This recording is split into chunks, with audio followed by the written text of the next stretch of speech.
If headlines were to capture the war memories of World War II veteran and Pratt Whitney retiree Walter Chapman, it was a Sunday morning, a beautiful day.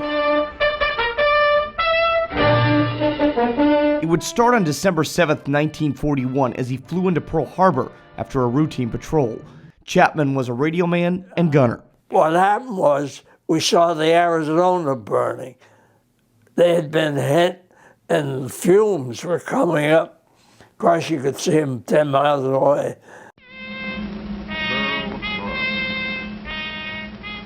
Pearl Harbor. Pearl Harbor. And I think, God damn it. The 99-year-old Norwich, Connecticut resident spent more time aboard the USS Enterprise than he did in the air. I sat right here in the back, and the gun swiveled. But it was the attacks from the air that perhaps are the most memorable. The news of the Enterprise being heavily bombed in 1942 would travel the globe. Walter didn't need to read about it. He was there. The afternoon they came after us, and they bombed the hell out of it. And they blew the aft in it. Just blew the aft into the ship. There was nothing left. All the way down to the bottom. And they blew a hole as big as this building in the damn side. Because all the bombs went down.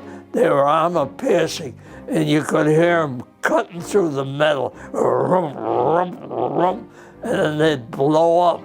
But we never were sunk. Fate would again intervene in Walter's next memorable adventure, this time in the Atlantic after he was transferred aboard the carrier USS Guadalcanal. Once again, he was there during the capture of the infamous German U-boat U-505, which resulted in the recovery of key German encryption technology and code books. He watched the destroyer escort, or DE, USS Chatelaine race in for the capture. And they sent a DE with to go to the sub, and the crew jumped up on the deck, and they had a gun on the deck, and they started shooting, and the DE fired back. They had a 5-inch, and they killed one, and they all jumped overboard. And the carrier was on. We picked them all up and put them in the jail. Once Walter Chapman was discharged, he then went to go work for Connecticut company Electric Boat. Soon after, he learned that Pratt Whitney was hiring, and that is where he would spend the rest of his career. I like working there.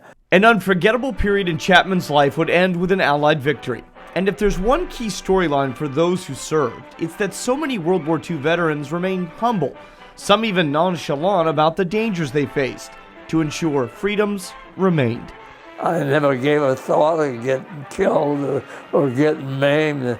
It just never entered my mind. I just did what I was told.